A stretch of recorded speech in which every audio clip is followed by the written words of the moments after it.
Good evening. How are you? Doing Hello. good. Welcome to another episode of Supernatural Talk. We tonight we got another special guest here. Of course, I'm excited to chat with. To start off with things though, quickly, Jeremy will not be joining us because obviously after with his big trip, he's going to take the night off. Eileen's going to try to join in when she's able to, but for now, it will just be me and Adrian. So. Yeah, that means I gotta behave. No, I don't. The boss is gone. Sorry. Exactly. So I guess this means we're. You know what? I'm not even gonna go there. Hi, Sean. Hey, Sean, how are you? So, Paul, I guess I'll probably speak in the words of, first off, it's nice to meet you. Nice to meet you guys. I guess as Jeremy would usually kind of start off with things, why don't you tell us about yourself, or who the hell are you? Who the hell am I?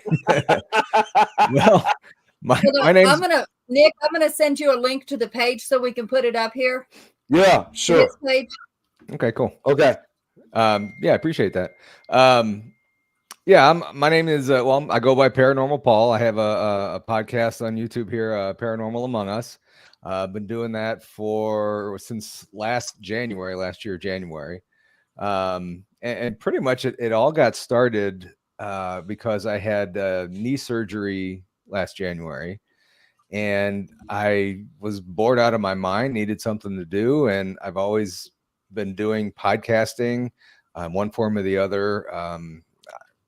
I love sports, and that was my first soiree into podcasting, and I had a good one here that I thought was really going to take off. It was going to be St. Louis high school sports, because nobody does that around here. I'm from St. Louis, by the way. Go Cardinals. Had to throw that in. Sorry, Nick. Oh, you're good. But that flopped miserably, and I've always been interested in paranormal stuff, watching the TV shows and everything like that. So I just decided, give it a shot, and it's been a year and a couple months, and I'm loving it. I've met a ton of great people, and it's just been a blast. So that's where I am. That's awesome. And here's the thing, though. He's new to the field. Yes. He has not investigated yet. That's what I've been told. So you're kind of a newbie in this field. Pretty much. I'm going on my first investigation on May 18th at Ashmore Estates in Ashmore, Illinois. I've been there. And really? I've been there twice. Really? Yeah. Well, is it? I hear it's really good. I hear there's a lot of good things going. Well, not good things, but a lot of interesting things going around there. I'll just put it this way. I mean, first off, they've really fixed up the building, because I don't know if you remember hearing about 10 years ago, tornado actually kind of tore the roof off the building, but they fixed up a lot of it. They cleaned up a lot of the hallways, although the ceilings are still in relatively kind of bad, not unsafe, but still kind of relatively bad shape. But as far as investigations go, it's a pretty active area. So I was not disappointed while we were there. It's definitely worth checking out. Yeah, I'm looking forward to it. It's going to be 18th into the 19th there. And then I can't remember. Yeah. I can't remember the exact dates, but I don't know if you are familiar with Brumley, Missouri.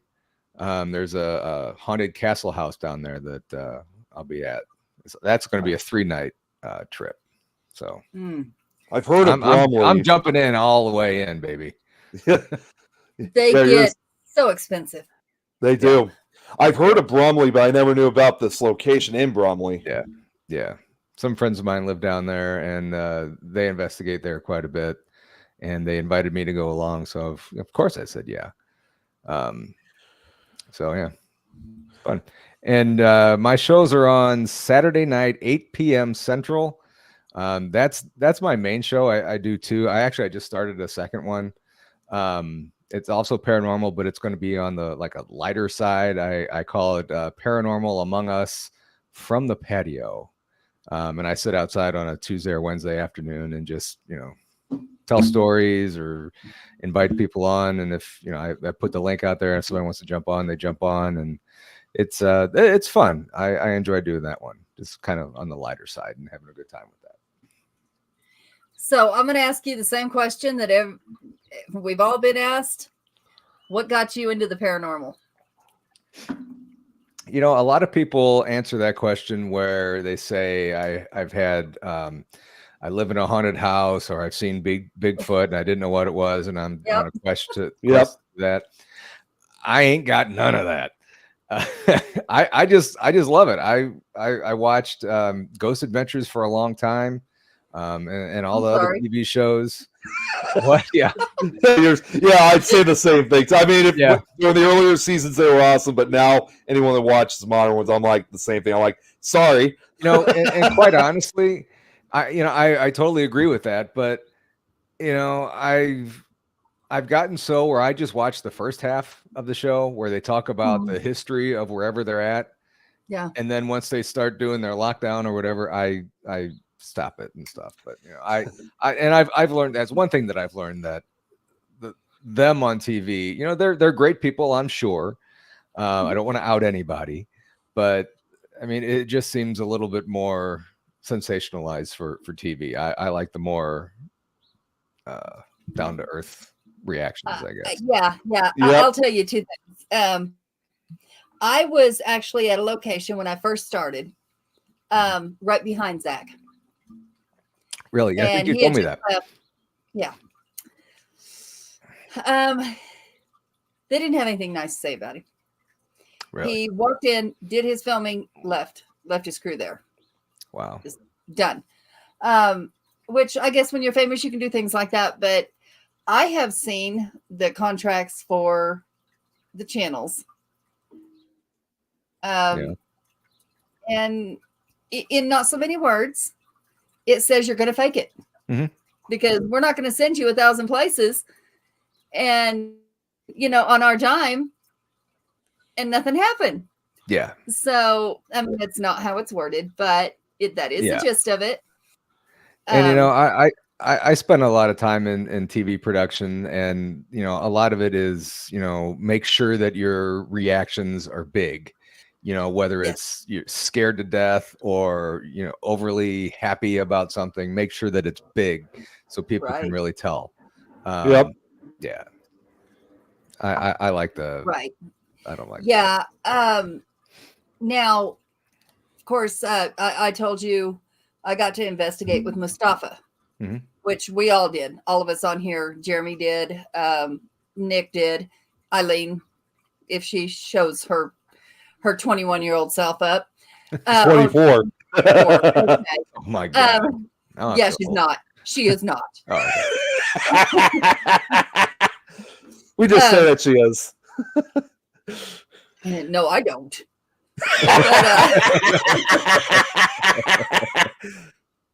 He is amazing, and he refuses to fake things, and that's the reason it's kind of, when there's no animosity, no nothing. They just kind of, do different things. But we have had the pleasure of meeting a lot of these people, and most of them that we have met, which Nick has met a lot more than I have, but they have been amazing people.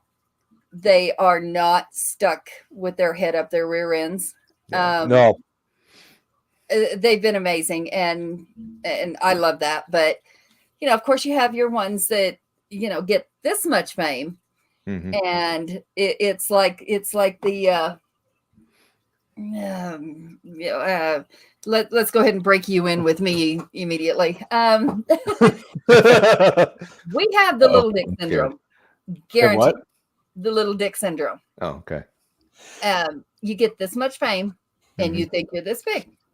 Yeah. And I don't do well with them. I will not, pat their little ego. I just don't do it.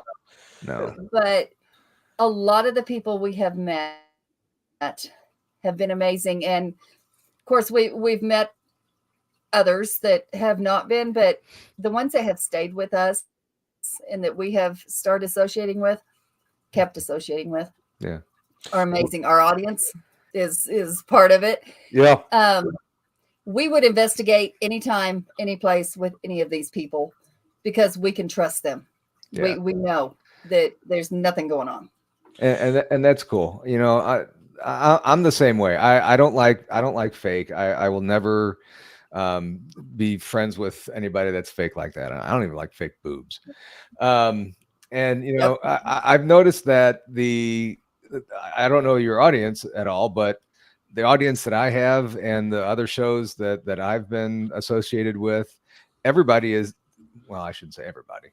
99% of the people in there have become, you know, I don't want to say friends because, you know, I don't want to, you know, but they've become very awesome people to hang around with. And you know, I'm on the camera or I'm in chat with them. It seems like we have a really good rapport, and you know, we can stuff like that without. Yeah. And you know that's another thing. You know, we're all looking for the same thing. Whether this, you know, Dogman, Bigfoot, ghost, aliens, whatever, if this stuff is real, no one's trying to, well, I shouldn't say no one is trying to outdo anybody. We're all going for the same thing. You know, that there's no sense in, you know, people come on the shows and tell their story. Who are we to not believe them or to believe them? You know, I mean, that's why that's absolutely true.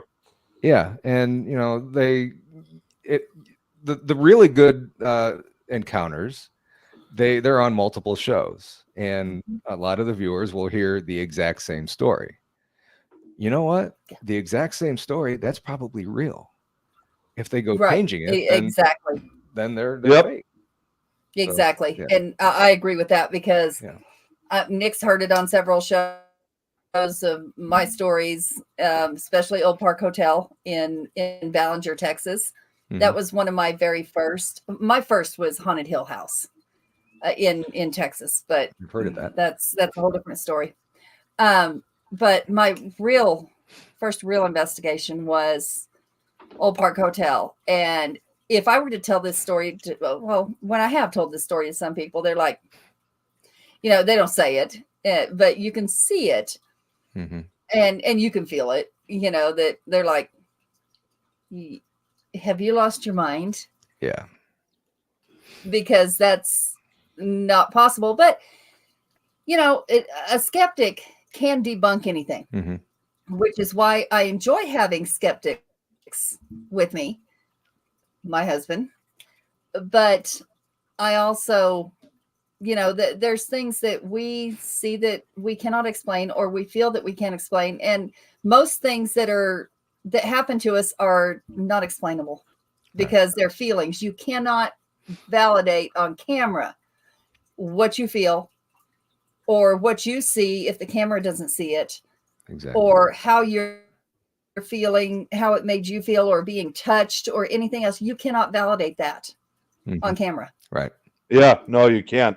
So, you know, and that's when I listen to people's stories, that's the first thing I think, you know, okay, they can't prove this. So who am I to say it didn't happen to them? Right. That's the wrong approach. I just, and some people do, and that's okay. That's them. I just cannot do that. And that's why you ask questions and, you know, see what kind of responses they get, you know. When they get offensive, that's a problem. Yeah, exactly. Tom makes a good point. We always have stories, but not publicly shared. I'm an open book. I don't give a damn. Somebody asks me something, I'm going to tell you the truth, and I don't care what it's about. But that doesn't mean somebody has to believe me. Right. You know, that's okay. But if you know me, you know, I say more than I should, but it's never a lie. Yeah. Yeah. Probably one thing I should tell you, I mean, Tom, who's watching, he's actually was who I also went with to Ashmore Estates the second time I was there. So he could vouch for you of how Ashmore Estates is for you. Cool. Yeah. Cool. Yeah. Yeah. I've heard a lot about it. Yeah. I haven't met Rob and Terry yet, the owner of the place.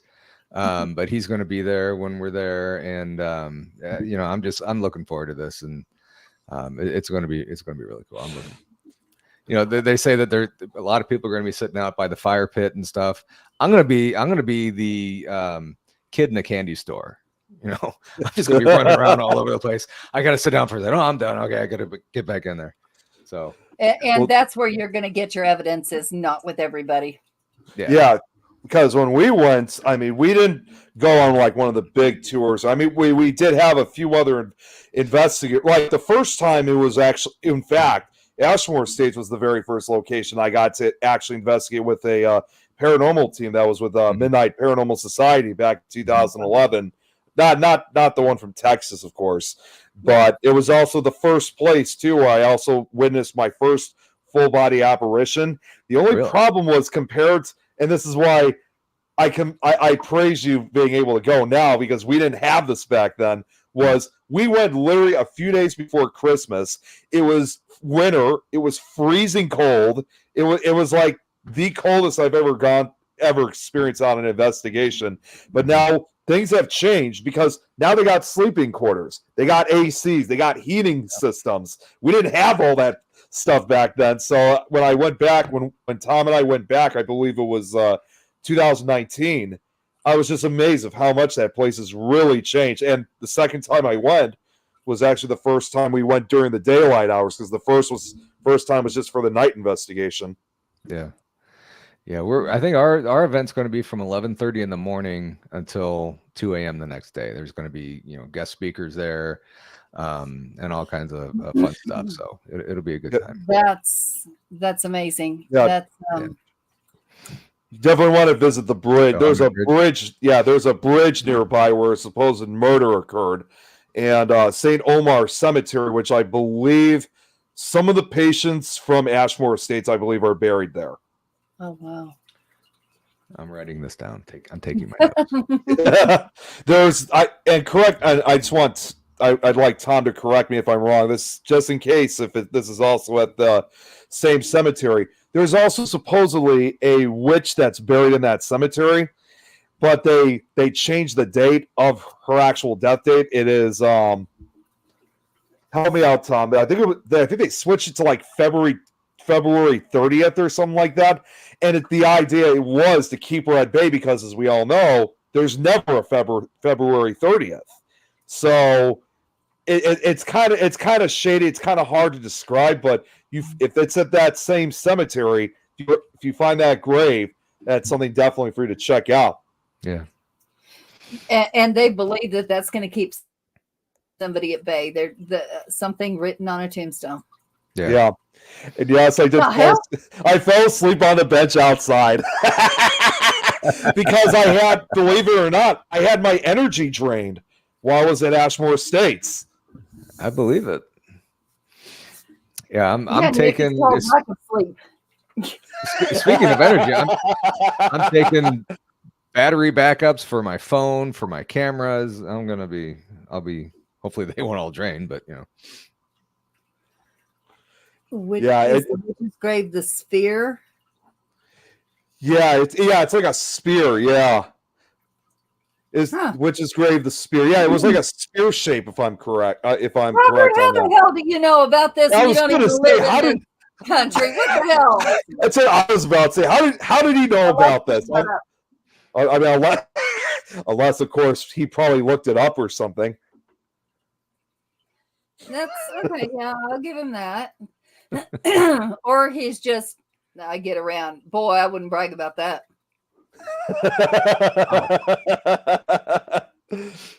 I like this crowd. The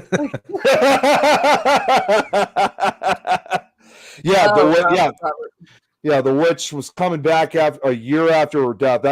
That's why the bogus date. Yeah. Mm-hmm. Well, this witch is gonna stay here. Don't worry about that. You ain't got to put no bogus shit on mine, because I ain't leaving. Yeah, but like I said, it's definitely worth checking out. I think you're going to have a good time at Ashmore Estates. Oh yeah. Yeah. Do you have any abilities? I can talk and chew bubblegum. No. You know, I don't know. I haven't ever. I should say that, but I think it's since I've been doing this, and oh, hello. He's all out of bubble gum. All out of gum, yeah. It doesn't They feel rip. good. We don't Can't talk now. But no, ever since I've been doing this, like I said, I haven't had any experiences. I'm starting to have experiences in the house now. Ugh. And I was telling these guys, and it hasn't been anything bad yet.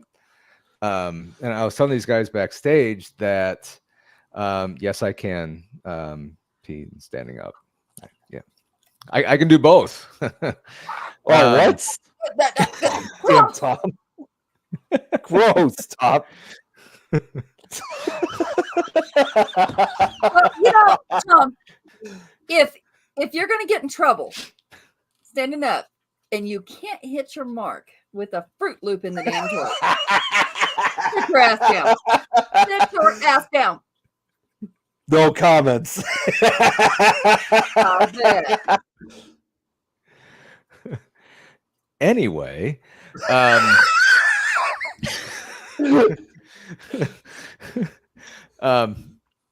what was but backstage before we started, Yeah. I was telling you guys Tuesday I was doing a live show, and one of the guys that was on there, he surprised me and came on the show, and he's been around for a couple years. He's got almost 4,000 subscribers. He kept telling me a tip for you is to get on other people's shows. I'm like, okay, yeah, that makes sense. And there's another channel called Blondes and Booze that I'm tight with, and I've been on their show a couple times, and they're on with me quite often. And I'm thinking, yeah, okay, how am I going to get on other people's shows? I don't like just barging in on people's shows or getting on there's a Facebook group that, hey, I want to be on your show. I don't like that. Either. No, I don't either.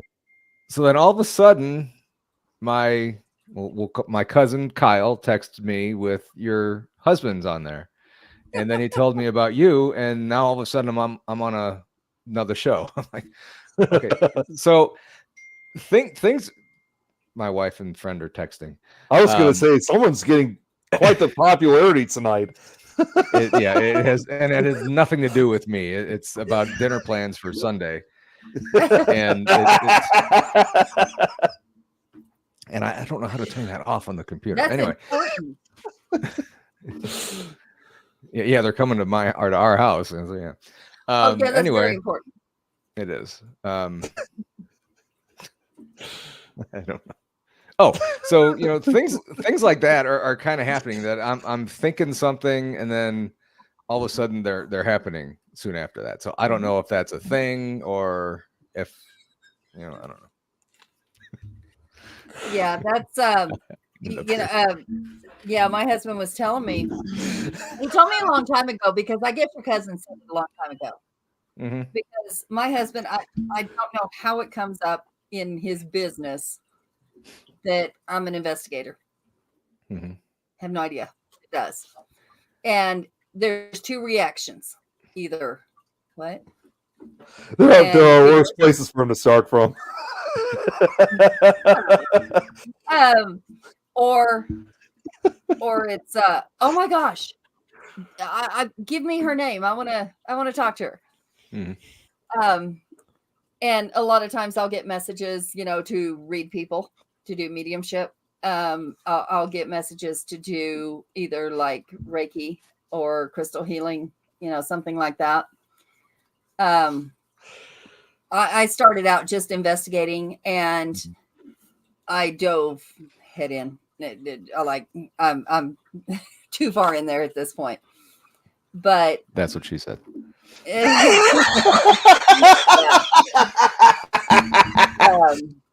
Yeah, it's getting to the point of painful. Yep.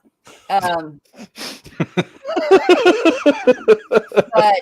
it's could have ended up in worse places. We're not naming names. Yeah.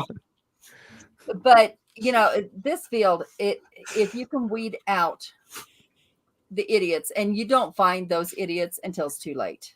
You're already involved and you have no idea. But if you can weed those out, this field is amazing. The people in it are amazing.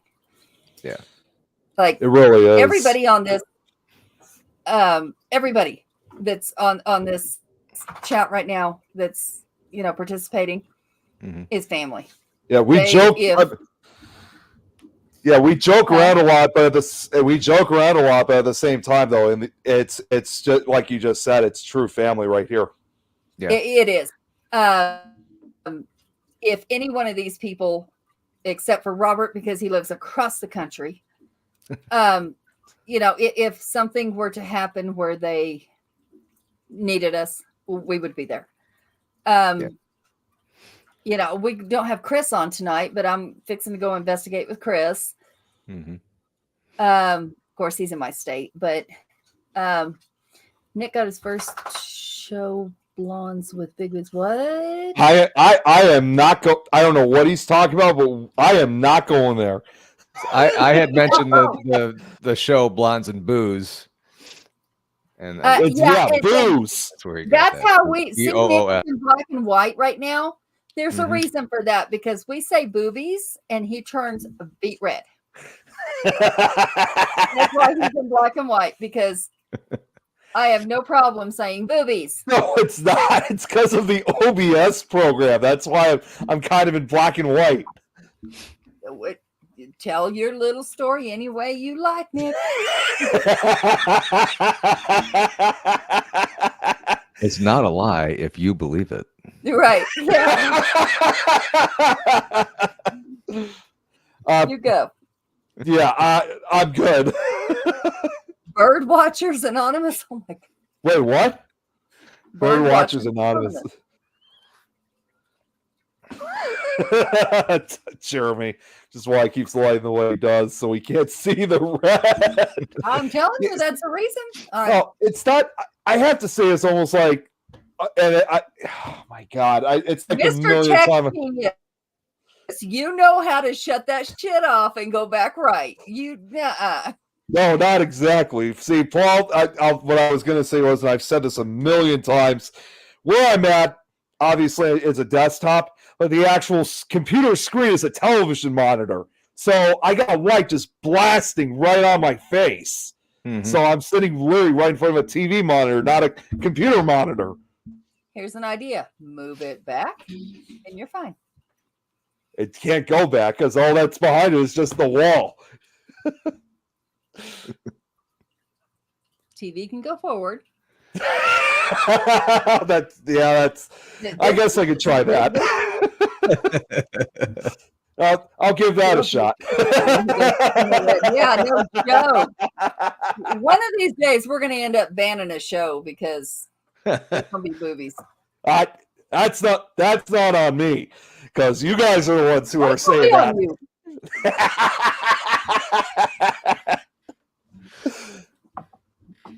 I can also adjust the brightness. But excuse me, my voice is cracking out. Robert, he is not illiterate as far as electronics go. He knows this shit. Don't let him fool you. He knows better. Anyways. Will you put up the link to the show as like a scroll bar and the times? Did you send me the link yet? Uh-huh.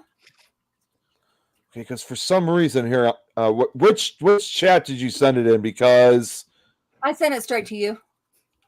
Okay, for some reason I don't see it, but I'm still looking for it. Hold on, let me make sure it's sent. Yeah, I don't think you sent it to me. Because we have thunderstorms that are ridiculous. Yeah, I did. It shows here 27 minutes ago. There it is. That's so weird. Why didn't I get it? Let's see here. Yeah, obviously something's not working, because I'm looking right now, And the link is here. I'll show you from my side. Apparently, last time I got anything for you was when you sent those pictures last week. Oh, refresh the page. Refresh All right, the let's page. see that. All right, let's And see I'll if that send it one more works. time and see if that does anything. I can And- tell you didn't get it because it's not showing you at the top of the list now either. That's really weird. And it is Facebook, so who knows? Yeah, that's Okay. the other thing. It's Facebook. Facebook has pissed me off this last week. Yeah. What's up, Scott? I can actually put it in Right. the chat on Facebook if you want. It's to the right.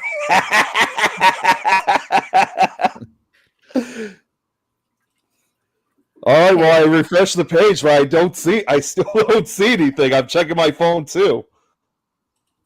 But yeah, like you said, Paul, it's Dog Okay, I will send it Yeah. to you. Let's see like if you said, Jeremy Paul, can it's get things. Facebook.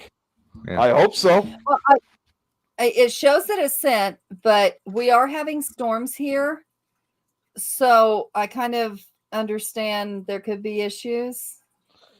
That could be that could be the reason why I'm not getting it then. But that is not going to fly right now. It's just not.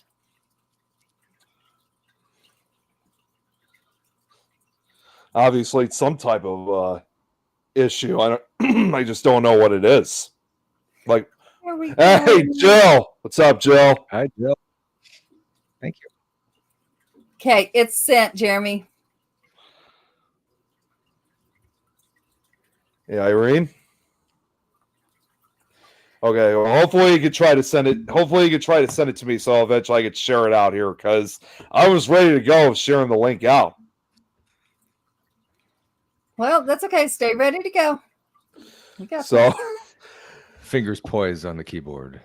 Yeah, now, we got this. It's all good. now I don't remember already because we got so sidetracked with the this whole thing with the link. What were we talking about before that? We were talking about your face turning red because of boobies. Oh, God damn it. You wanna keep Before going that, Tom, I am from St. Louis. The arch. the what? The arch. The arch. Arch. Oh, Oh, yeah. yeah, St. the Louis arch of Gorgeous. St. Louis, Missouri. Yeah. Yeah. Gorgeous. I lived in Veneta, Oklahoma, and that's where we go shopping with St. Louis because they didn't have tax on back to school clothes. Yeah, every now and then we have no tax weekend, which is kind of nice. It's not, it's, just Scott, be nice. it's fine. I just blend right in, And this kind of goes back to what we were just saying about, like, how we just, while we do have our serious moments in the paranormal field, we often, again, just have fun together. I mean, that's what's at times pretty important, when it comes to, these shows or just getting together for like these paranormal trips. I mean, that's what I find so amazing about this field. And I really do. I hate to laugh and I hate to make other people laugh. And it's just awful. The No, thing but- is, when we joke, play around, there's one guy that comes on, which he's been working here recently, but he and I have a very love-hate relationship. And if you were to just Mhm. log on the show, you would think I hate this guy Mhm. because I threaten to kill him every show and I Yeah. flip him off every show. Yeah. But I know yeah, that that's our is. relationship. But he is welcome here anytime. He wants to come investigate here. We have rooms. I live in a house that was built in 1908, Oh, wow. and it's I'm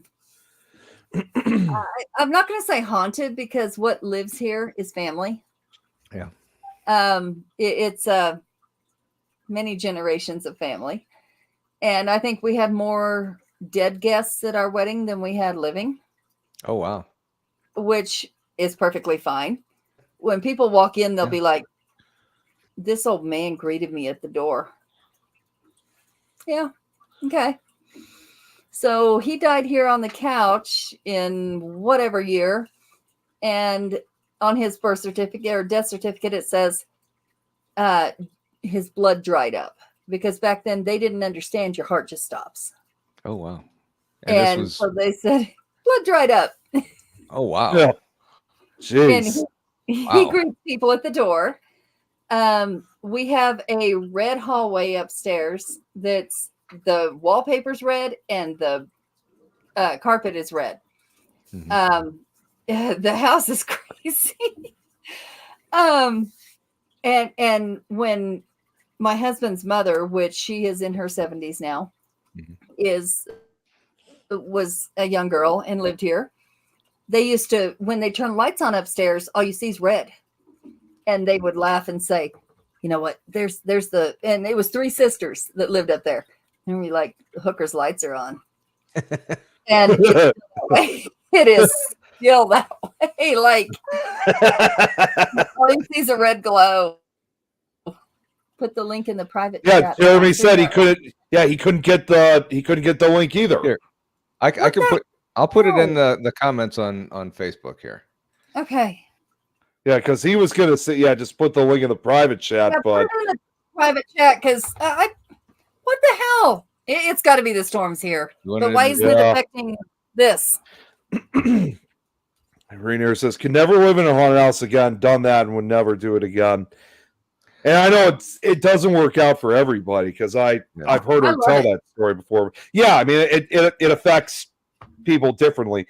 Joe says, "I call my bestest friends hookers all the time." You know what, Joe? When you get up here, Hey, we'll have Jen, a hell of a time. what's up, Jen? Haven't seen her in a while. We will have a hell of a time, I promise you, because the place is, there's nothing malevolent. Now, we do have people walking through. Yeah. Just like, I don't know if this was farmland, I don't know, but we'll have people walking through. Or, you know, some people say if you have abilities, you're like a light that shines that people come to. Yeah. And that's perfectly fine as well. I have no problem with that. Maybe my light's pretty dim then. The more you keep going, Yeah. it's unfortunately you're going to have to set boundaries. Yeah. Yeah.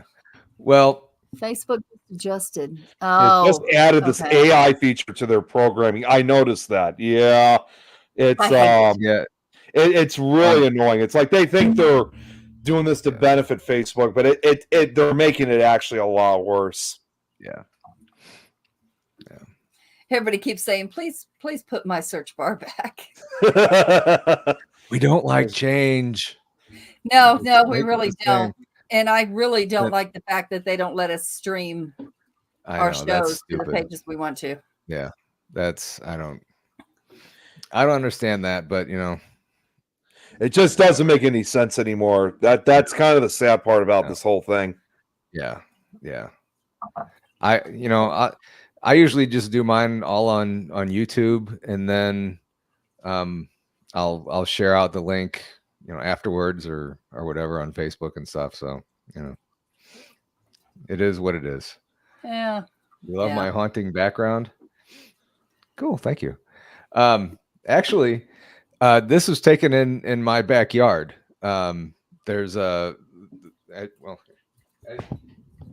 as you can see behind me, the 2 trees were separated nicely, and the full moon was shining through just beautifully. Looks nice. Oh, Is that wow. creepy? That's the moon. That's awesome. Yeah, that's kind of cool. So, Irene's Facebook friend is in Facebook jail for saying Sasquatch so much for that. What? see, that's wrong because I mean that's kind of like a big topic. No, that was not the eclipse moon, Joe. That was just a regular full moon. Yeah, we're gonna go hunt Sasquatch this summer. I live less than an hour from the mountains. Yeah. And there's places that they actually say that, you know, things are seen, things are caught. Do I think I'm going to get a picture better than anybody else did? Absolutely not. Yeah. Because I fumbled with that camera going, oh my gosh, where is it? But I would like to experience it at least. Well, as you remember, Adrian, I sent you that documentary, that episode of Monster Quest that talked about the Colorado snow beast, which that's practically Colorado's version of Bigfoot. Mm-hmm. Which I don't understand that, because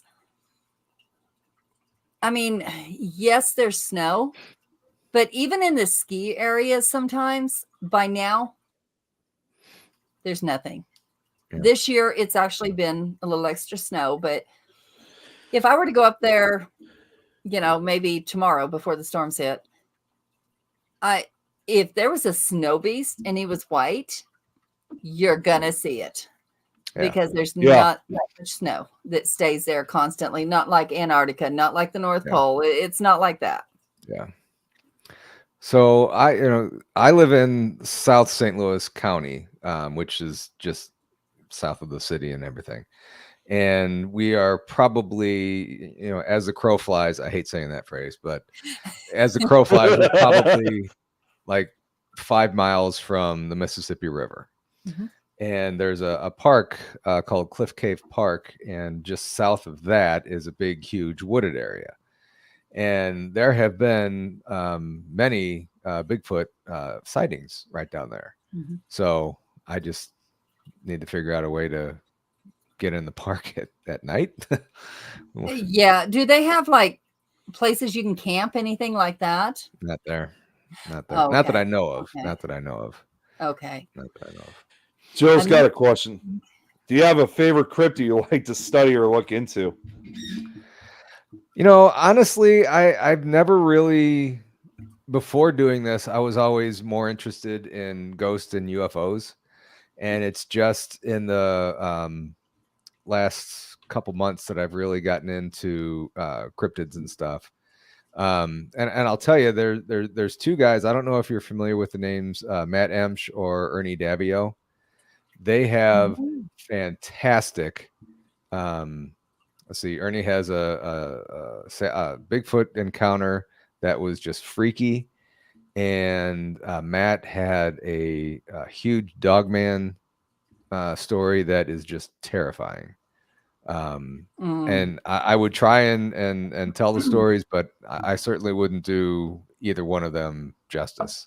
So, I mean, they were both on my show, and I have both stories on there. But I mean, if you do a Google search, you can just look up Matt Emsch, and it's a fantastic story. Or actually go to Planet 419 or 412. That's Matt's channel. Let's see. He's got a cool story. See, we do actually have. I was never into cryptids, anything like that. The reason I got into the paranormal, I wanted to prove it wrong. I wanted to prove it didn't exist, because my mom passed away when I was 8, and I was like, if it existed, she would have come, and she didn't. Well, when I went to that first investigation, it was like, oh shit. Yeah. Okay. Maybe there's a reason she didn't, and we're just not going to mess with this. Yeah. But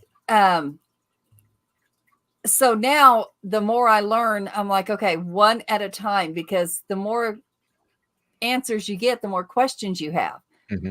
So, of course, nobody's an expert in anything, but people study different things, and I stick more with spirits and things like that. But I would like to, at least see if I can see a Bigfoot or a Yeti or whatever they want to call it. I have theories that, I think one of our guests at one point, and we do a show for him, several actually, but he has this recording of a Bigfoot, and no video, no nothing. It's just a recording, but the sounds are unreal. Yep. It's nothing you've ever heard before, like, just going out in the wilderness. Yep.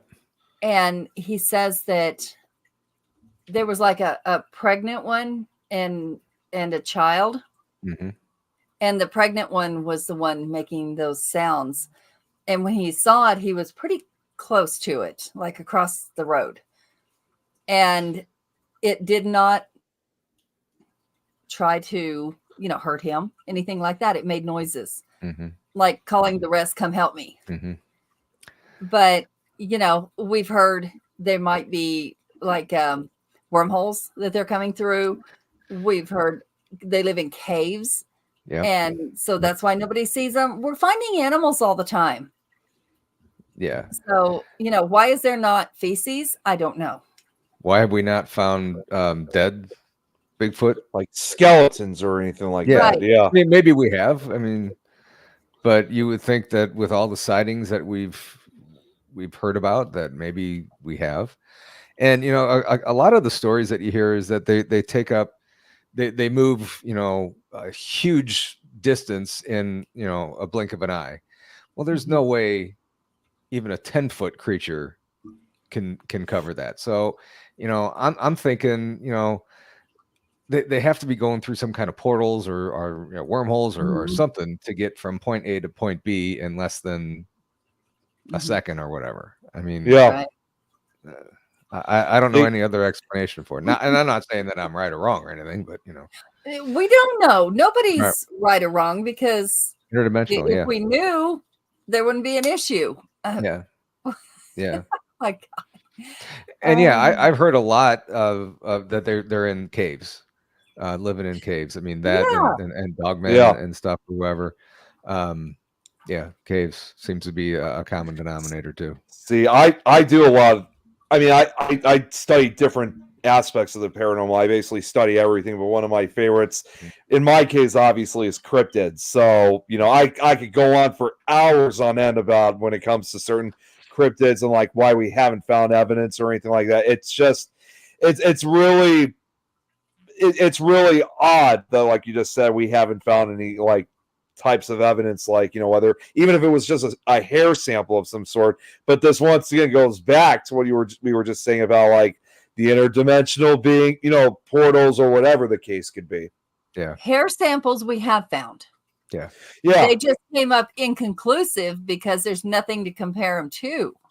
Well, and see, that's actually what we did a few years ago. We did a Bigfoot hunt actually down in central Illinois, and I actually had the smart idea, no one even thought of this, and we went during the winter, and I actually brought a number of small, like zipper-up bags, and people were wondering, well, what are these for? I said, I can't say for sure if you guys are going to find anything, but if you do, it's mainly for hair samples. Collect them if you see any, and especially with snow being on the ground, you'll have a better chance of finding hair samples because that will be in contrast to the white background with the snow. So it's much more easier to find. Yeah. Unfortunately, well, of course, obviously not surprising when we did this. Unfortunately, we didn't find anything, but it was worth a shot. What's that? There we go. You froze for a second. Oh, okay. I was going to say, unfortunately, as you could very well imagine, we didn't find anything, but it was our best shot that we had. It was worth a try. Jill, what was that? Do you have answers for my plan question? What? Oh, I was gonna go back to this one. Have you made a plan for what you'll do if you run across a Bigfoot female particularly that wants to abduct you? I heard some might try because of their stories. I've never heard that. I've heard they will throw rocks at you. There's only ever been, it's not very common. There's been a few cases where some people have been like abducted. The most notorious one actually occurred 100 years ago, back in 1924, where there was a hiker somewhere in the Pacific Northwest. He was camping out. He fell, and of course, it was dark, so he called it a night. When he woke up, he happened to find himself in a cave, and he found, and according to what he said in his account, that there were 4 large, hairy figures surrounding him. 3 of them apparently were adults. A third one was a child. And he was like he couldn't understand what was going on. And that's when he realized very quickly, like, oh my God, it's Bigfoot, a whole family of them. And apparently they wouldn't let him leave. So he was kind of forced to stay put. And I guess while this family of Bigfoot decided to go out and hunt, that's when he made his escape. But he lived to tell about it for many years. But I don't know if it's probably the closest I've ever heard of a kidnapping. But it didn't seem like it really had like aggressive attitudes. I think they were more curious, and perhaps in some way it was like he was their pet. if you Yeah, will. yeah. Like we keep pets. I mean, Yeah. Here's something to throw out. We hear about all of these missing person reports and everything. What if people aren't the ones snatching these people? mhm. Yeah. What if it's a Bigfoot or from the stories I hear of Dogman, they wouldn't snatch anybody; they would eat them. Yeah. But I mean, what if a lot of these or some of these missing people are either in caves or other dimensions? It's very likely. Yeah. I don't know. The way this world is, put me in another dimension. Holy shit. Yeah. Yeah. I mean, I'm sure there are some, sickos that are doing that. But, what if that's something there? Yeah, according to what Jill said, presumably they took a man female so they asked to mate with them, then to release them. Believe that some theories that females might try to. I think she's referring to Bigfoot in that case. Mhm. Good for those that left that dimension. Can you take us with you?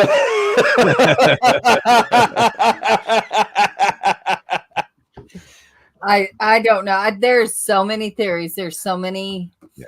But what I'm seeing more of is, and this isn't to piss anybody off, which my audience knows. I have no problem pissing people off without even trying. Yeah. A lot of it is religion based. Yeah. Where you want to fight, my religion's better than yours, and this is the only one that's right, or whatever the case might be. Mm-hmm. And thank you, honey. And that causes more arguments than anything else.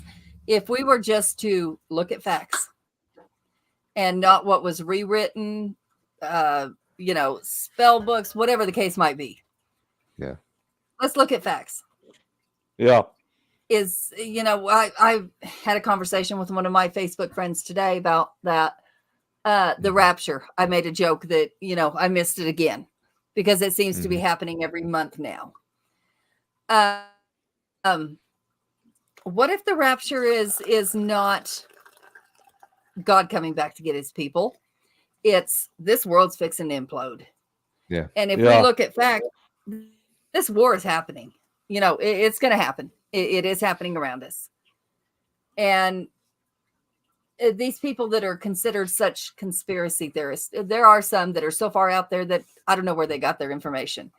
Like the man that just set himself on fire in front of the trial. I mean, but if you go back and read some of his stuff, it's factual. Yeah. Now, where he went with it from there, I don't know. But, some of it is fact. And I guess he got so tired of somebody not listening to him. I don't know. But if we were to listen with an open mind to everybody's opinion, and, like Jeremy has had so many experiments that we've all tried. And some of them have worked out very well. Yeah. It's amazing. And these are thoughts, these ideas, these, experiments that we came up with, that Jeremy's conducted that we've kind of taken part of. These are like ideal thoughts that we never would even think twice about. Yeah. So it's really phenomenal. Yeah. The dog whistle. Yeah, the dog whistle. With the dog whistle in the woods? Theory that spirits can hear certain frequencies. Yeah. So let's try it. Go ahead. Just don't dog whistle. Well, what somebody failed to listen to. Yeah, I was just about to say, take our advice. Do not do it outside. Trust me, you will be sorry. So don't take a dog whistle to Ashmore and sit by the fire at night outside. And you can do that inside, just don't do it outside. That's what I mean. You will be sorry if you do it outside. Somebody almost paid the ultimate price for that. I'll do that outside and I'll quick run inside. Yeah. Yeah, there was somebody did that in a cemetery. It didn't turn out well. Really? Let's just say that all of a sudden, shortly after they did that, they definitely got a response, all right, but it was not from a spiritual response. They heard howling in the background, and it was getting closer. Oh boy. Okay. Coyotes, of course. Thank goodness coyotes cannot kill you, or at least not one or two Well, of them. I was gonna say, well, as long as it's not like a whole You get a pack whole of them, pack. that's a different story in itself. You're done if it's a pack. Well, they started reintroducing wolves back to Colorado. Yeah. Okay, there was a reason they got rid of them. And now here they've just started turning a bunch of them loose. And of course, they're killing people's pets. Yep. And Livestock. Yeah. lots of livestock. Yeah. But pretty soon that's going to be, because I saw a picture of one of the ones they turned loose. Excuse me. Huge black wolf. Huge. Mhm. It's going to be some sort of cryptid before it's over. But, we have to be mindful of, because when you see something, it looks much larger than what it is. Like we're kids, our dads were much bigger than what they really were. Yeah. It's going to happen, but I think we need to listen to everybody's opinions and stories and take what resonates and throw out the rest, but don't judge. Yeah, exactly. I mean, everybody needs to have an open mind about things. And like you said, somebody believes it. Why do you need to feel like you need to attack somebody just because they believe something? Yeah, exactly. Mhm. It's just like, well, and and I understand, like, when it comes to people like who are skeptical of this kind of stuff, like, because we obviously need all the skeptics that we need, but there's Right. just like some people obviously that will just not even like 10 seconds after you start talking about it, say, nope, it's not real. It's like, well, you didn't even hear the full details. I mean, if you Right. still don't want to believe it, that's fine, but at least hear me out and let me tell you what happened to me or happened to this person. There's just some people who just, and it's not even just that they don't want to hear it. It's just, they just want to get right down to business. Like they know everything and we're not the ones who do. And those are the only type of skeptics I don't like, when you can't even finish your story. Right. And there's tactful ways to dispute things and stuff without being a jerk about things and pissing everybody off. And that's fine. But, if you want to be that jerk and do that stuff, well, then, get out. You don't need to be on my channel. So, but yeah, I always tell everybody that, if this is a safe place, I won't judge. And I protect people who, if somebody gets too rude or whatever, boom, they're gone. So yeah, it's a safe place. Shouldn't be. Joe's got a question here. What is the most paranormal thing among you, Paul? Any personal experience you'd like to share? Well, I actually have, one of the last year I got two. My wife had one. I didn't experience this one, but my wife did. But I'm going to tell you this other one first. I was watching football, and this was, I think it might have been in January, this past January, around the holidays or something. And I was sitting on the couch watching football, and so where the couch is, behind me is the kitchen. There's a little wall, and then there's the kitchen, and then on the back wall is the stove. And my wife was making dinner at the time, and I was sitting on the couch watching football with our two dogs. So all of a sudden, I hear this whisper, "Oh my God!" And we both heard it. And I turned around. I said, "Honey, did you say something?" And she said, "No, I thought you said something." So we both heard somebody say, "Oh my God," because she said, "I thought you said, oh my God." And I've smelt my dad's cologne. He died in 2017. I've smelt his cologne in the house, and nothing terrible has happened. But I'm not sure when this happened. My son was probably 5, So 12 years ago, I guess. I was working overnights at the time. It had to have been longer than that. I don't know. It doesn't matter. My son was real little, and I was working overnights at the time.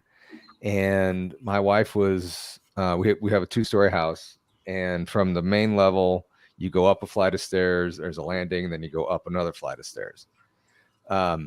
She was upstairs putting laundry away, and she was out in the hallway, I guess putting towels away or something. And she looks down because she sees somebody coming up the steps. They had a top hat and it was all black. So she sees this coming up the steps on a landing, then turns to come up to her. And by the time it got up to the top step where she was, it had evaporated and gone away. So, and this was before I was really getting into this stuff, so I didn't know anything. Still don't. But we called it because she thought it looked like an Amish guy, and so with the top hat and the overcoat and everything. So I'm thinking, okay, I did some research around here if there was any Amish settlements in the past in around the St. Louis area or something, and there really hasn't been. So several years go by, and I'm doing this show, and I'm talking to somebody, interviewing him on the show, and he tells me the story about the Hat Man and described him exactly the way my wife did. I'm like, oh, this is weird. So, after the show, I quick ran down and I told my wife what he said. And I pulled up this picture of the Hat Man. If you Google it and hit images, you'll see a picture of the Hat Man and no facial expression, whatever. She told me that's exactly who that was that came up the steps. So the Hat Man's been in the house. Luckily, it is just observing us. Didn't do anything, to hurt us or anything. So that's our big story. So every night now, I keep waking up in the middle of the night, and as I'm rolling over, I'm looking around the room. Is there anybody in here? But yeah, that's been it so far. But I've heard tons and tons of stories from guests that I've had with paranormal or ghost stories, alien stories, Bigfoot stories, anything. So, who would really be a good person to chat with when it comes to shadow people, especially the Hat Man, because I believe he had an experience of his own.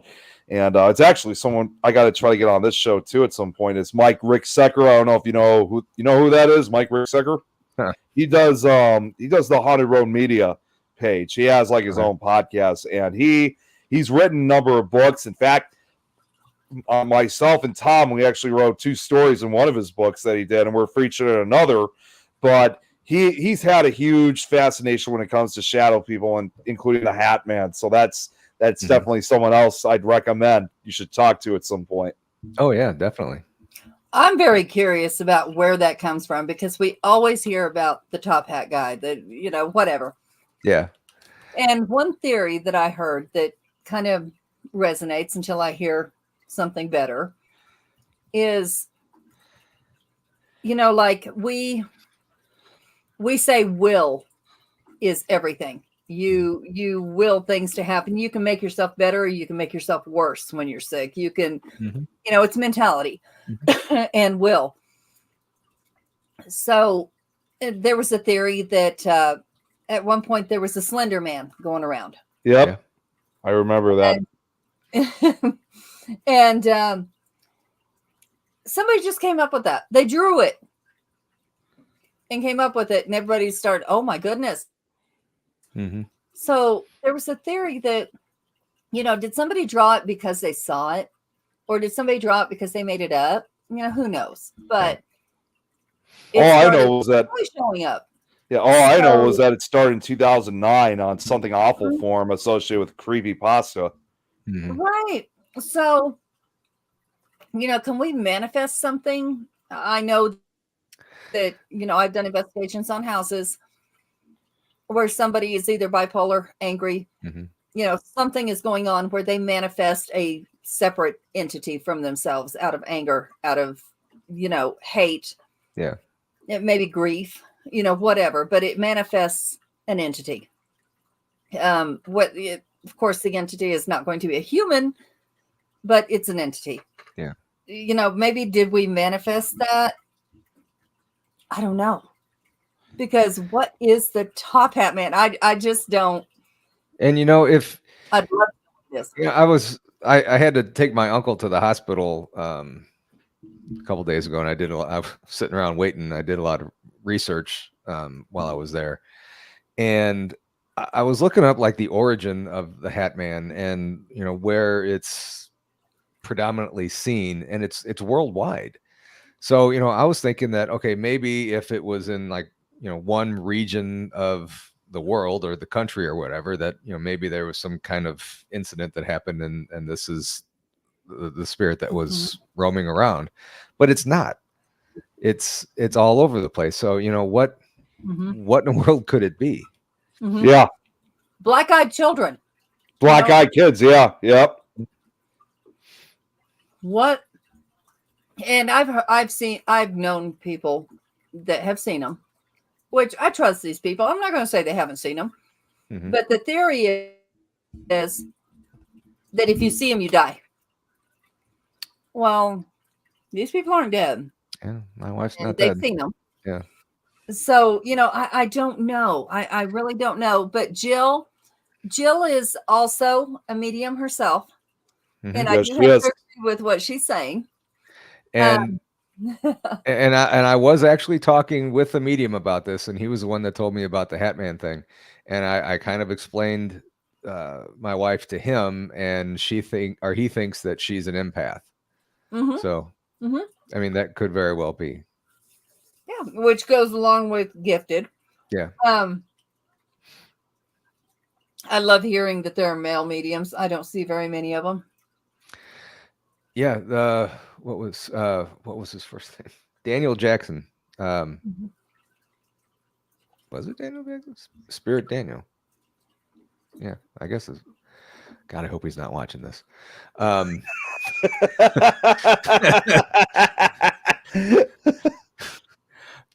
there's another one, and I can't remember where he's at. His name is Michael Christopher. He's a good medium. He's a friend of ours. Oh yeah. Jen that was on, that's her partner. Okay. Jennifer Lee does shows with him. That's right. Yeah, I've seen those. Yeah, Jennifer. She introduced us to Michael Lee. And that's why I said he's the only one I really know of, other than actually know of, other than ones that are on TV or they're, have pages and stuff, which I think it's amazing. Yeah. But I think a lot of men are going, nope, I don't hear nothing. I don't see nothing. Screw you. Yeah, Robert's right, by the way, about this, about black-eyed kids. Want to be allowed into your house to gain access like vampires to be able to get in later on.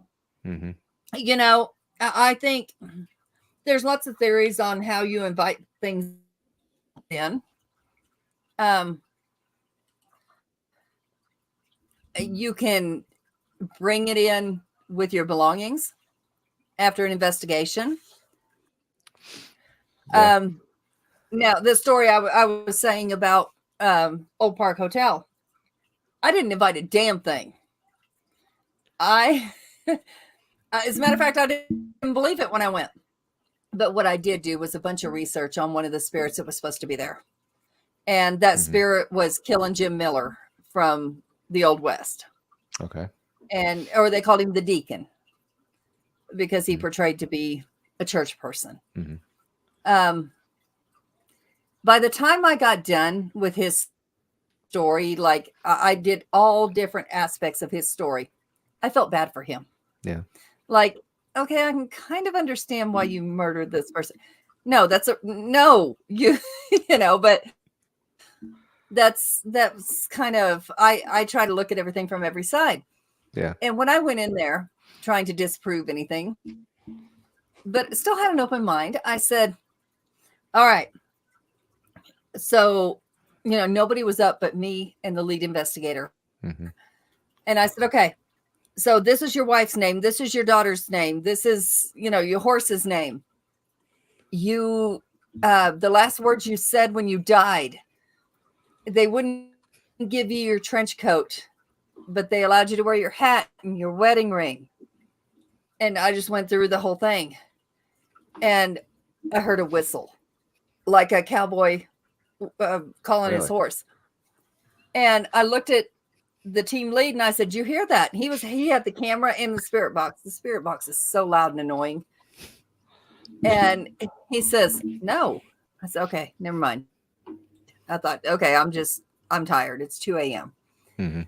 And I heard it 3 more times, but never said another word. And when we played it back on the camera, it was 4 times that you could hear it. Wow. I only heard it the 3, but it was moving around me. And I thought, okay, this is pretty cool. I took it as a personal experience, went home. 2 weeks later, I had a thing on top of my bed that had been there for 3 years. And it was from Home Depot, little cowboy hat, a big Texas spur, and a can opener. That sucker fell off the bed sometime in the middle of the night, hit my husband's head. It pierced from his ear to his head, and he was bleeding. He swore I did it. My God, I did not do it. I was sound asleep. But before that happened, I heard that same whistle outside. Wow. We lived out in the country. Yeah. And I thought, somebody's calling their dog or their horse or whatever. Yeah. That's the first thing that ever followed me home. So I learned, you put that much energy and effort, your energy lines are connected to that spirit. Mm-hmm. And no, we'll not do that again without precautions ever. Yeah, exactly. But, yeah, people I work with, learned. people I work with are scared to death that I'm going to come back with an attachment and take it to work with me. But oh man, yeah, rarely. It's never happened again. Yeah, ever, except when we went to the Abbey. Yeah. And I was smelling blood. Ooh. I just kept smelling blood. And I thought, you know what? I've held my keys. So the smell of the metal could be on my hands. I went and washed them, still smelled blood. I was the only one that smelled blood. Nothing else ever happened. So it could have been psychological. It could have been anything, but nothing ever happened. So yeah, I'm good. No, let's not forget, I thought I almost had an attachment of my own, which I was very concerned about that I was going to take home with me that night. I mean, you did have something that somebody got rid of for you. Yeah, and I basically, even I was telling myself, even though I didn't shout out the words, I'm thinking there's something attached to me, and right now, because how I saw it was probably using me as a possible means of escape. So I was like telling myself, we can't let that leave the building. It's trying to escape. We got to contain it. So I'm just glad we were able to successfully. Yeah. Right. And a lot of people cannot do that. Be able to contain something like that because spirits are free will. Mm-hmm. I believe we have free will when we die. We can go wherever it is we go. We can stay here and visit. We can come and go. Yeah. I do Akashic records. So I have the theory that, you have a choice. Mm-hmm. And I have a theory, which I'm the only one I've ever heard say this, but once we do go on to our next life, I believe that we can still communicate with our living family here that still remembers us. And if we want to speak to a medium or whatever, and unless the family can actually feel us or hear us, even if we are reincarnated or whatever happens. Yeah. Because I think some of our spirit can still, we have that memory, even though we as people don't know that. Who knows who our spirit's talking to right now? Yeah, exactly. Yeah. Yeah. but I'm the only one that I know that's ever said that, and it's something we're kind of looking into. But how can we prove that or disprove it? We can't. Exactly. It's just another theory. My husband's afraid one of us might. Because they're going to go to the catacombs. Yeah. Ooh, that would be fun, actually. Mm-hmm. Lauren, I'm curious, and I know you put things on your page all the time. I love it. Thank you. I've learned a lot from you and everybody that posts. Let me know what you hear.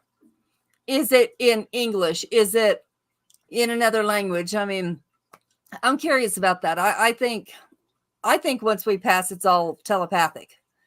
So language really doesn't matter. Well, I could start off with this because I remember I don't remember her name. She's a well-known Australian paranormal investigator. So I could see her face. I just can't remember her name. She did an investigation at the catacombs. She actually did one in the tourist area, but they also went to the other, what's normally known as the mines of Paris, but sometimes the entire subterranean system is just referred to as the catacombs. And no, not Anna and Renata, Germany. It was it's not them. They even though they were there in that part of the catacombs illegally, they still did a investigation, and they had it all recorded. They did like I think it was an EVP or ghost box session, and they did say that while most of the responses they got were in French, they actually did get a couple of responses in English. So whether or not these whoever it was that responded had spoken English or not in life, it kind of talks about what you just mentioned, Adrian, about that language. Sometimes it's different on in the afterlife, in the case where, like you just said. I think they can talk to us however we understand it. Yeah. Like some of us see, and I'm sure Lauren can attest to this, some of us see figures, or a spirit shows us Florida, the shape of Florida, which to us can mean the ocean. To me, it would mean the ocean, because I have no other connection to Florida or my cousin. That'd be the only few things it means. But they show us things that we can connect to, and the first thing that comes to mind when they show us that, I don't know, but it is really neat to talk to a bunch of people and see how they see it, how are they talk to, different things. I love it, and nobody's wrong, right? And I think everybody's right. However they perceive it, that's how it is. I just found out, now I remember who it was I was talking about. I don't know her full name, but it's her YouTube channel, Amy's Crypt. They went to the catacombs, the tunnels. Okay. Yeah. I don't know who that is, but okay. She's invested. She's like in her 20s, I think. Like, she's college age, and but she has like gone to so many haunted locations all over the world, including countries that, again, we would never really think or talk about very often when it comes to paranormal stuff. But like, she's gone to, I mean, for this kid, I mean, she's gone probably a lot more than anybody else has. It's amazing. I don't know what her secret is, that she's able to afford going all this stuff. That's what I'm thinking. Yeah, what the hell? She does. Rob? Yeah, she does. She does great. I think she's fantastic. She's still uploading videos of different haunted locations. So she really knows how to take care of business in the paranormal field worldwide. Good for her. That's what we need. People to carry on without the bullshit that's going on right now. Yeah, exactly. Lauren, you have all the Claires then, right? Which, by the way, Lauren, I was scrolling while I was working. I love your hair. Yeah. I saw it. I love it. It's great. I love that. I am not that brave yet right now. I'm in the point of life where my hair is trying to fall out. And so I just pulled it up in a freaking double braid and said, the hell with this shit, But no, I love your hair. I really do. I think you would look amazing because you have no wrinkles. You are beautiful. You'd look amazing all gray. That's, yeah, just my opinion. Anyway.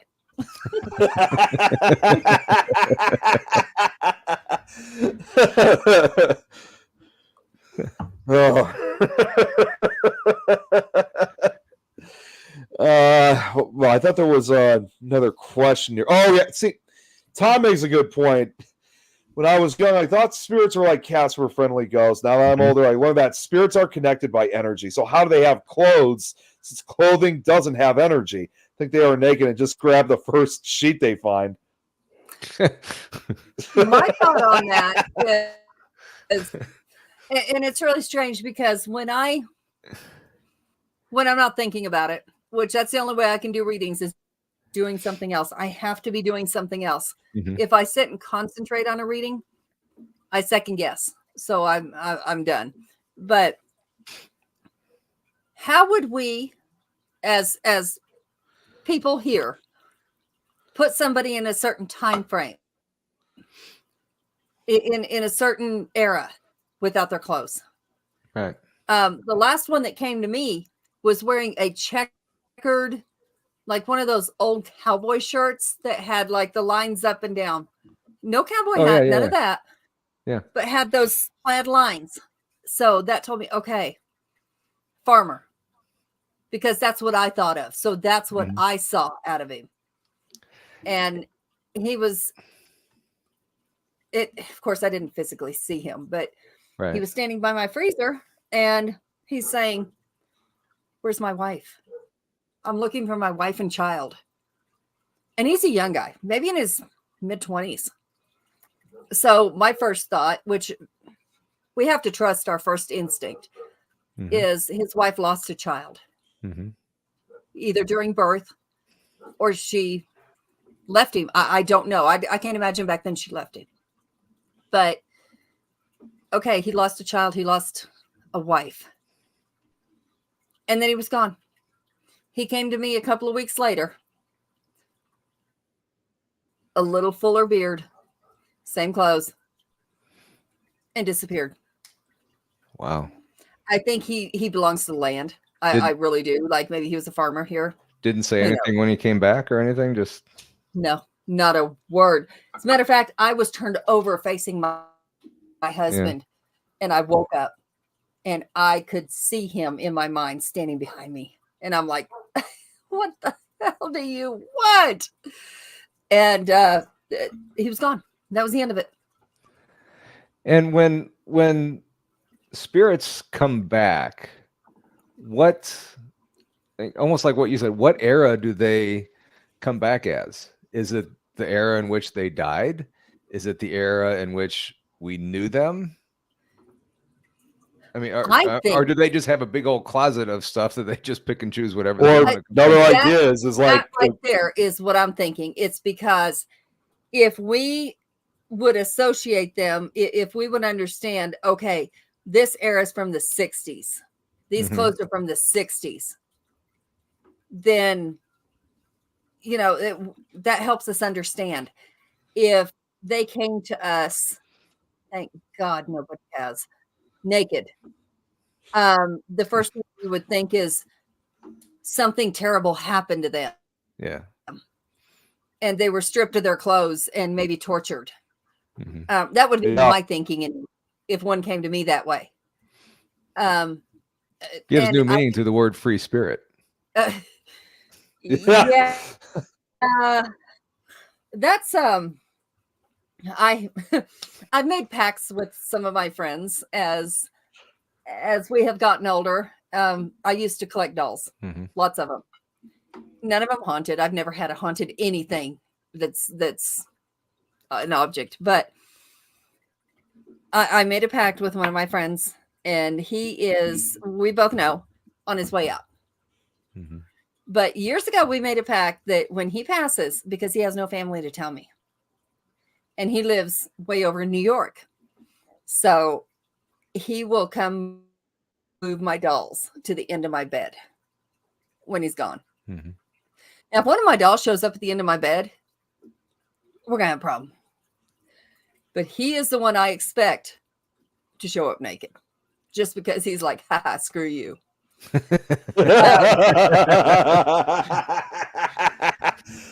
have no problem with that. Whatever the hell you want to do, that's fine. It's Denny, by the way, Nick. Oh my god! I was never going to expect him. Oh, there's lots of things you wouldn't expect out of that man. I can tell you, we've been connected in lots of lives. It's not just this one. Yeah. So, that, like, whatever. But I think they speak to us however they can. I cannot, for the most part, hear them. Like Lauren, she has the ability to hear, see, smell, all of that. I can't. I can only either see. Sometimes I can hear, but they have to really try. So they're going to show me physically. Yeah. Anything that they need to tell me. I got an EVP at work, man saying he was naked. Did you tell him to go put some clothes on, or how did you deal with that? I'm not even gonna try. Not like you can throw something at him. I mean, Jeremy does make a point. See someone naked at the foot of your bed, that would be pretty traumatizing. Depending on who it is. If you weren't expecting it, it would be. Yeah. But we've already had this. I mean, he's if your threatened me with parents this show shit. up and in the foot of your bed, yeah. Told him to keep it away from me. Okay, but Rich, maybe he's trying to tell you something. Dig deeper. He ain't trying to show you his winky. He needs help with something.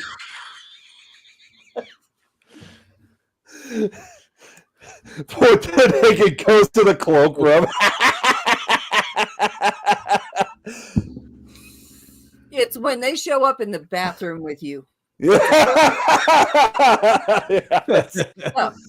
I am not kidding. When they want to continue to talk to you and you're in the bathroom, no, there's boundaries. Stop.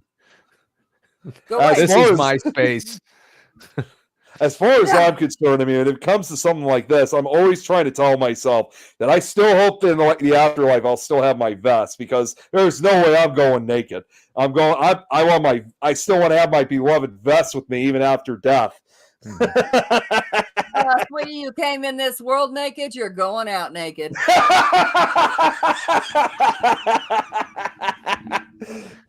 The ultimate bookend. If I'm still alive, that vest is mine. Oh, that's why I'm asking when my time comes to have concrete poured over my grave so nobody can get to it. Chisel, you gotta be a redneck.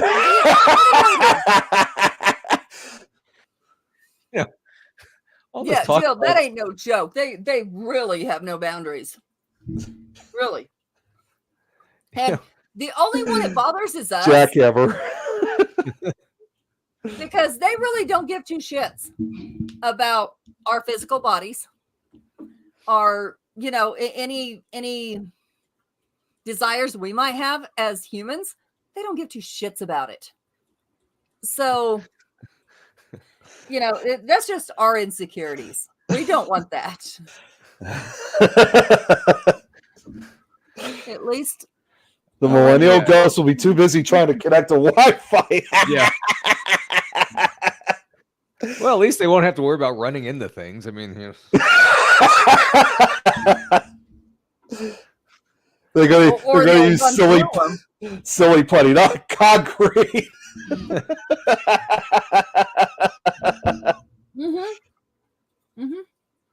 Oh yeah, that's why you wake up in the middle of the night, I think. Well, I guess we're gonna have to request Gorilla Glue, so just to put it on the edge of the casket so nobody can open it. by the time you're gone, Gorilla Glue will already have its own Something nemesis. better. I don't think so. that came out a year after I was born, so I predate Gorilla Glue. So most likely it's going to be around even after when I'm gone. Sweetie, He laughs too much. I predate a whole lot of bullshit is long gone. Let's see what. Okay, so Jill has. Okay, when it does happen to me, rather than fearing it, I've learned to simply ask, "What do you need help with?" Sometimes it's Yep. a task. It's to be helped to cross over, but we don't always know what it is until they are asked, "What do you need from me?" You know, that's funny. I cannot get an answer. I get the first initial thing. And then, like the other day, I had something behind me breathing. Broad daylight, I'm working. And it goes, I'm like, okay, I didn't just hear this. I kept working. Hours later, same thing happened 3 times. I'm looking around. Where's my dog? Mm-hmm. What else is going on here? There's got to be an explanation because I've never heard this before. Nothing. So the last time I'm like, look, whatever you need to tell me, let's get this over with because I have work to do. Nothing. I mean, like nothing. And it went away. So I really don't, I anytime I've asked, what do you want? Usually they tell me when they first see me or I first see them. Like the guy with the baby and the child. I knew as soon as I saw it what it was he was looking for, but I had no idea. I couldn't help him with his child. I went up and asked mom and dad if there was any family members with that description. There wasn't. Mm-hmm. So I don't know. And maybe they're coming to protect us from something. Very possible. But, I try. If I can help, I will. I mean, That's they're all I can definitely coming back to communicate somehow, some way. Mhm. Something. That make them trans-dimensional. Apparently, Right. what Robert said. Kind of. I mean, we don't know what dimensions are past this or how many there are. Some people call it purgatory. Some people call it staying here. Mm-hmm. Some people say there's a waiting area. Others say, you have soul contracts. And that's the Akashic records. Mm-hmm. The people that you meet here, know here, you have a soul contract with. And you're fulfilling that. Or they are. One of the two. Whether they stay in your life, whether they don't. If it's not true, it's a beautiful thought. Yeah. And it works. Yeah. Yeah, it does.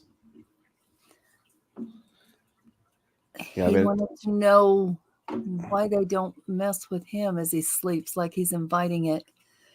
My answer is it depends on how they were in life. But yeah. I mean, sure, that part's true. And I think a lot of people think that is, and I don't even want to go there with the whole thing, but demonic, incubus, succubus, the whole thing. It could very well be just a human spirit that was nasty to begin with. I mean, yeah. who knows? Well, What's and going to there's stop them? Touch us. What's going to stop them from doing that? Right. well, and there's even a supposed theory that some of these spirits can even actually shapeshift at will and may look like appear demonic in a way, but in reality, it's like just basically putting a mask over them, just practically giving that illusion like this is definitely an evil demonic entity, but in reality, it's really just a human spirit taking that form. Because again, like we were just talking about, like after our time's up, the afterlife, may be able to speak different languages. Well, and clothes? I mean, what are the chances of also taking different forms? Yeah. I think they can project like we can project. Let's say somebody is psychic, and those cards that they give you, they show you a card, but it's turned the other way, and you guess what's on that card. How is that really any different than they can project to us what they want us to see? Yeah. They're only energy. Mm-hmm. So they're not going to be wearing clothes. They're not going to be, you know, they're projecting to us what they want to see. That's my theory. Now, within 10 years, we could have a whole different theory that makes better sense. Definitely. Agree. So we will bury you in the cornfield in your stone. We'll say here lays a great corn cob. Never stop smiling, keep popping. and beware the children of the corn. Well, if you didn't know, I got a crazy nickname. This has been going on for a long time, but in fact, actually, I got a background to prove it. We did Nick of the Corn. Yeah, we did a whole show on corn one time, and just all of a sudden this name came up called Nick of the Corn. Nick and of it's the Corn. As I always say, it's all the things you could do with it. And I'm not talking. Death. Yeah, I'm not talking about just eating it. No, he just had cream corn for dinner.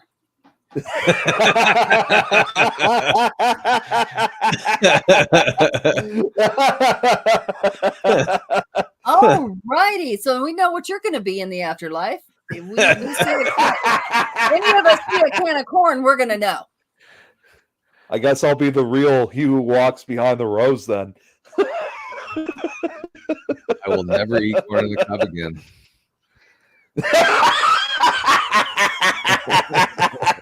I've never looked at corn ever the same way, especially when I go on these road trips. Yeah. We have to pass cornfields all the time. Yeah. So I think immediately, I'm like, and I actually will take pictures of the corn and says like, guess where I'm at right now.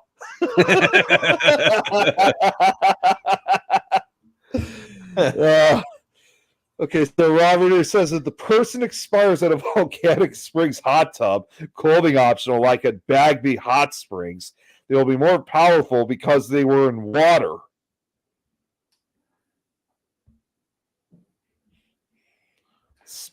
Here. Yeah, it's kind of hard to say. So, Rich, that was yeah, I'm gonna have to put headphones in, but yeah, I she sent. hear the voice. He sent it to you. Mm-hmm. Oh, Lauren here says, no, my mom has been around for the past week. She's felt her. Next Wednesday will be 6 years since she passed away.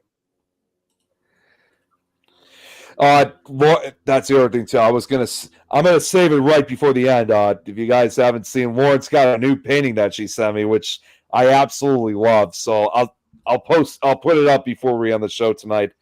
Right back. Joe here. Where's my painting? Do What? I have to be adopted too? Wait, what? I have to where my painting is. Do I have to be adopted? So yeah, Joe wanted to know how they can find where can they find you, Paul? I just put my YouTube link on the chat. I also have a Facebook page. Let me find it.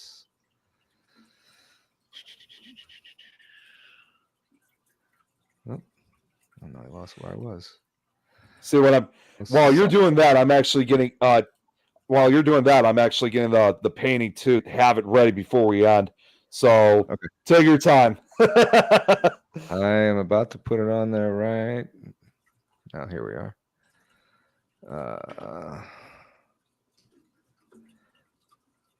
Facebook group page. I don't post as much on the group page as I should. Okay. Oh, would help if I did it right. Is there what is it just like a problem sending it or what's going on? It's user issue. I think I hit there it is. When I went to copy it, I hit paste instead. Then it's always copy and paste. Yeah. There I put my the Facebook group page on there and there we go. The YouTube page on there. There we go. Yeah. So yeah, I just love doing this stuff, and it's meeting all kinds of interesting people and having all kinds of fun guests on and stuff. And it's been a blast. And it's really weird that I never thought that I would be doing something like this and it would have grown as much as it has. I thought for sure a couple of the other projects that I had would have worked out really good, but unfortunately it didn't. And I guess fortunately, because I'm here doing this now, so I'm happy. I think we're sent to where we need to be. Yeah, I agree. That's what makes us like so really fantastic of being a part of, is just the directions we've turned and like where we are now. It's just incredible. Yeah. And the stories are just, thank you, Robert. The stories are just fun, and where else would I be able to hear them than have guests on or even go on other shows and hear them too. So and that's the thing, when you experience something and you come on a show or talk to other people, and granted you have other people that aren't these yes people that go, oh yeah, yeah, and don't have an opinion, right? But if they have an opinion and you can talk about it, then there you get different ideas of what it could be, and it takes off from there as far as what you're going to do the next time and the next time, and it's, to me, that's the most amazing part. Exactly. I don't know if you guys are friends with her, but Carmen Burns, she was in the chat a little while ago. Yeah. Her and her boyfriend Lauren were at a place called, it was the Op Hotel. I think it's the Cedar Bluff Hotel up near Kansas City a few months ago, and I had them on the show doing a live investigation on my show. And that was freaking awesome. I enjoyed the hell out of that. Yeah, that is really fun. If you can get somebody to, like, they do it through the StreamYard, and you get like a panel to kind of talk about what's happening, and one of them that's not on camera can tell you behind the scenes what's going on. Yeah. That ends up so fun. And of course you get these idiots on there that you have to remove that have nothing good to say. Yep. But TikTok is another place to do things like that. It's so much fun on TikTok. Yeah. So here's my plan for Ashmore, and actually a couple of the other people that are going there are also they have channels too, and they're going to do that. So since Saturday's my night to do my live show, I'll be in, I don't know if I'll be centralized or what, but I'll take my computer with me and I'll do my live show. And then I'll have whoever's out in the Ashmore Estates, they'll be on the show, their camera will be going with them and everything. So as long as everything, knock on wood, as everything works out good, I think this is going to be fun to, for people on YouTube or whoever to see. So that'd be kind of cool too. So is there good signal in that place? Somebody said no, but we'll see. I was gonna say when we were out there, because Ashmore Estates is literally in the middle of nowhere. Yeah, you might get some connection, like if you're in the main area of the building, like where they might have like internet connection. But when you start going out into other areas, it might be a little bit more tougher to get. Oh, and also one other thing, just so you know too, I almost forgot.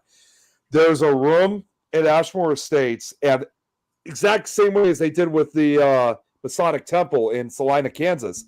They have a room where you could sign your name, like put your team name on a wall.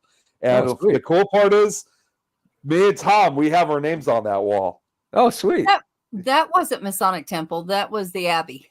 Oh no, it was the Masonic Temple down in the basement in the giant boiler. You were able to write your name there. Well, Ashmore Estates also does the same thing. Yeah, the Abbey did that. We had our names at the Abbey. I put things. I guess I didn't see that for some reason. I just know Masonic Temple did, but Ashmore Estates has it too. And also I know obviously it's much further away. Wildwood Sanatorium does the same thing too. More a lot of these haunted places now are starting to have like certain walls or rooms where you could put like your name and team name. And so, but yeah, our names are up in Ashmore Estates. I will look for it, and I will put my name on there too. If you can't get signal or whatever the case might be, go ahead and record it and just run it on the YouTube channel. Oh yeah, definitely. Yeah. That way we can at least see. That's another thing that, I have a broadcasting background, so, I'm, comfortable doing this, but I love doing the video editing behind the scenes almost as much as doing this. So yeah, that's I do problem. not. I do that too. So I know how it all works. Yeah. So I mean, it can be stressful. Yeah, I mean, I know it can be stressful and difficult, but it's totally worth putting together. I know how it works. I back the damn thing up. I cut way too much out. I hit undo, and we do this about 15 times until I say, screw it, I don't care. Screw it, call next. Yeah, have me take care of the problem, or Paul. Yep. You get blunders, you get farts, you get whatever the hell happened because I can't do it. Before we go, two things. Jill had one more question for you. I knew Jill was going to ask this question. She's asking, what's your favorite scary movie? Because the reason why she asked, she's actually a co-host on another show that I do call Fear Fans on this network. First of all, Jill, thank you very much for subscribing. Like last time I checked, I was 3 away from 400, so I'm hoping to get it before the end of the month. And you're way above that now. Oh, I am. Oh, awesome! Thank you. Awesome. That's great. So I'm close to 500 now. I'm hoping to get that by the end of this month. That work? Yeah, sure. No, yeah. But no, I appreciate it. Scary movie. You want to hear something really weird? I don't like scary movies. It's not really a surprise all the time because there are some investigators that don't like them. Yeah. See, I'm a huge horror film fan myself, but I know there's some investigators that don't like the horror genre. Yeah, I never really got into it because I don't know if because I know it's all fake. But I would almost rather do see like a documentary on the Exorcist house or Conjuring or something like that. But no, and honestly, I really don't watch movies unless they're documentaries or something. Speaking of documentaries, Greg Ogles, he does a production company, and he's got he went down to the Land Between the Lakes and filmed a documentary down there. It's coming out in December. I had him on a couple weeks ago, and he said it is absolutely amazing what they captured there. So I'll be sharing it out on my channel. I'll have him on as well. So I can't wait to see that. But stuff like that, that's more what I like to watch. So I swing more UFC, swing more WWE. Yeah, I guess. Yep. But I definitely agree with what Joe had said here. We're definitely going to have you back on. Oh, sure. Anytime. Just, give me a holler. One final thing before we end, and this actually kind of goes along with this conversation we've had about Ashmore Estates. I was going to wait till the end of this. So remember when Tom was saying about how I fell asleep at Ashmore Estates? Well, I got the photo to prove it. Nick, we got photos of you sleeping everywhere. Yeah, I know. And it looks like you're even smiling too. Look at that. Yeah, I was. That's he awesome. was dreaming of boobies. No, he doesn't look red. He doesn't look. No, I'm not that red at all. Not if he's asleep. No, he wouldn't have to. Nobody can see him. Well, the other thing I just want to show quickly before we had, I wanted to make that one quick. I wanted to show the two latest paintings that Lauren recently made. So check this one out. You guys might have seen this one before. It shows wow. up. Yeah, I saw it just recently. yeah. That's just incredible. I mean, she was sending me copies of it like when it was still in rather early development, but obviously you can see here this is when it was fully completed. Yeah. Now, wasn't this a family member? Yeah, it was. It was help me out, Lauren, real Her quick. daughter's child? Her grandbaby? I think so. See her. No, she hasn't said. Well, while I'm waiting for that answer, and now here's her latest painting that she made. This one's just adorable. Check this out. Oh wow. I like that one. I have not seen that one. Yeah. That looks a lot like what I wake up to in the morning when the little bastard's there. Me too. With my cat Slinky, sometimes I'll wake up and I see this big cat face staring at me, like saying, "Hey, you up yet?" But yeah, just so you know, Paul. Yeah, don't be surprised if you end up like me in this picture. Well, hey, don't give out the secrets because you haven't had it happen to you yet, but you will. Because we're gonna paint some shit on you that you're not gonna get off for a very long time. That's why I'm always nervous when we have our next trip. I'm thinking, am I gonna wake up with something on my face? Yes, your nose will become a penis.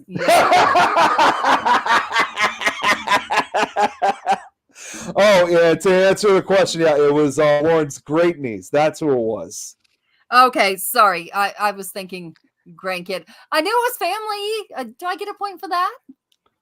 And she said these paintings that she does, they come to her in her dreams. Is that right? Did I read that? Yeah, right? she does. She said that. Lauren said I was dreaming of corn cobs. Lord have mercy. Yeah, there was. I'm probably not going to be able to get to it because there's been so. Oh wait. Yeah, actually, she says she does paintings of people from the past. It's because they came to her in her dream, like John Wayne, Shirley Temple, and others. Wow, that's cool. I actually saw a medium. I want to say she was on TikTok, but she, thank goodness, was not one of the idiots that want to connect with somebody that just died for fame. She refused to connect with OJ because she felt he was guilty. Yeah. But she did want to connect with, what was his wife's name? And the hell is wrong with me? Yeah. Yes. And she said, you may not want to, whatever. However, she respectfully does that. And apparently she was welcomed. And she told her, I like people. She said, you're safe. I'm by myself. Because she was asking, are you okay? Now that he's over there, are you okay? And she said, I'm by myself. Yeah, I'm okay. And she said, do I have permission to take a peek at you? And she said, I lost a baby, right? And nobody knew she lost a baby.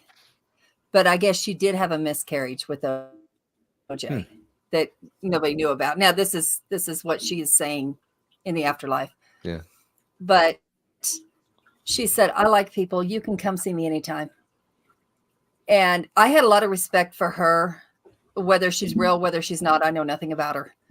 But I had a lot of respect for her not trying to connect with somebody who just passed, saying, oh, they say they're okay, or, oh, they said they're guilty or not guilty, or whatever the case might be that people do. Yeah. I just want to choke people that do that. Yeah. Yeah. Yeah, I can definitely understand that. Yeah, Lauren just confirmed again. Baby was her great niece in that painting. She did it as a surprise for her sister. That's what it was. Yeah. All righty. Well, I know, unfortunately, we got to end things for tonight. Do we have a guest for next week, Adrian, or not that I'm aware of? Yes, we do. You know who it is, or The Wicked Wiccan sisters. oh, they're coming back. Oh, I don't know how I missed that. I didn't know they were coming back. No, she talked to me, Oh, okay. and I asked her, if she wanted to. She's going to be on. I think both of them. We're going to try to get the other one on, but they're going to be on Bloodstains and Broomsticks as a regular host. Oh, really? It's a great name. That really is. Bloodstains. Well, we're witches on the show. Yeah. But Bloodstains also and broomsticks. That the late. Bloodstains. Go ahead. It's really not the crazy part. The Bloodstains is we do indigenous women who have disappeared, or two-spirited people that people have murdered, killed, or just disappeared. We try to do things with them to bring their cases to light. That's the Bloodstains part. We're not really trying to hurt anybody. Yeah. So I mean, that's the serious part. See, my mind went to witches on their period. Jeez. Definitely be Bloodstains on a broomstick. I honestly, I didn't even think it sounded like her trying to hurt someone. It actually just had a very gothic feel to it. And Yeah. the video does, the intro does, because it's roses that's pricking an arm while they're holding it. But it's women trying to bring light to other cases that don't get very much attention. Now, do we do spells on that show? Oh, yes, we do. Oh, sweet. But, and then people can follow and see if it actually happened. Wow. Interesting. Yeah, that's Jill. Jill. See, for once, I didn't. I was me, and I did not embarrass a guest. They were able to keep up. I did not embarrass them.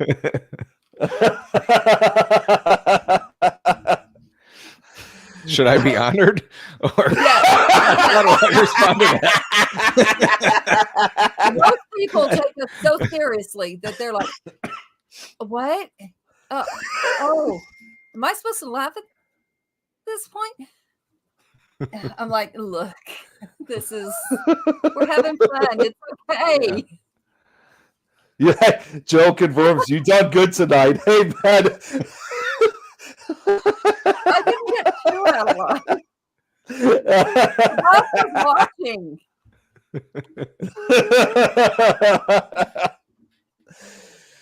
Oh man. All right, we're gonna really end this because we got to get off here. I think Myth and Mysteries has already started, but yeah, Paul, thanks again for coming on. Like I said, we'll definitely have you back on again real soon. No problem. And I guess next week we'll be having Wiccan Sisters back on. So is that? I was just thinking, what was that bubble? Did you guys see that bubble that showed up? What was that? On a Paul's screen? Yeah. Oh yeah. I never. How did you do that? It's a spirit.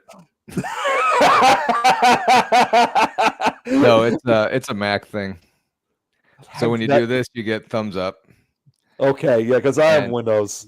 And when you do this is how I usually end the show. There you go. Whoa! Whoa! That's awesome. Wow. No, yeah, I don't. I bring the fireworks. That's a really cool effect. It is. All right. Well, thank you guys so much. We'll be back next week. Again, thanks again, Paul. And you guys all have a great night. Take care. See ya.